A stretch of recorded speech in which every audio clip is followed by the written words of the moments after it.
বন্ধুরা, এই শীতের সকালে দেখুন চিংড়ি মাছ কত পেয়েছে। নদীতে এখন অনেক চিংড়ি মাছ পাওয়া যাচ্ছে। এই যে দেখুন বন্ধুরা, এই জালে চিংড়ি মাছ মারা হচ্ছে। এটা হচ্ছে পদ্মা নদী। পদ্মা নদীর একটি লালি। এই লালিতে চিংড়ি মাছ মারছি আমরা। এখানে পুঁটি আছে, অনেক রকমের মাছ আছে, কিন্তু চিংড়ি মাছ অনেক আছে। ঝাঁকে ঝাঁকে চিংড়ি মাছ পাওয়া যাচ্ছে। এই যে দেখুন, আপনাদের দেখাচ্ছি বন্ধুরা, দেখুন এটা হচ্ছে পদ্মা নদীর একটি লালি। এই যে মাছ দেখুন বন্ধুরা, এটা হচ্ছে ছিটকি জাল। ছিটকি জালের মাধ্যমেও সকালে মাছ ধরা হয়। এর ভিতরে পুঁটি, বাটা, অনেক রকমের মাছ আছে। আপনারা দেখুন বন্ধুরা, ভিডিওটা যদি ভালো লেগে থাকে অবশ্যই বন্ধুরা লাইক কমেন্ট করবেন।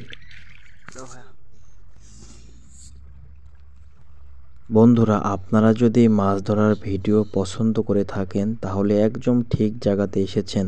আমরা প্রতিনিয়ত মাছের ভিডিও নতুন নতুন আপলোড করে থাকি বন্ধুরা।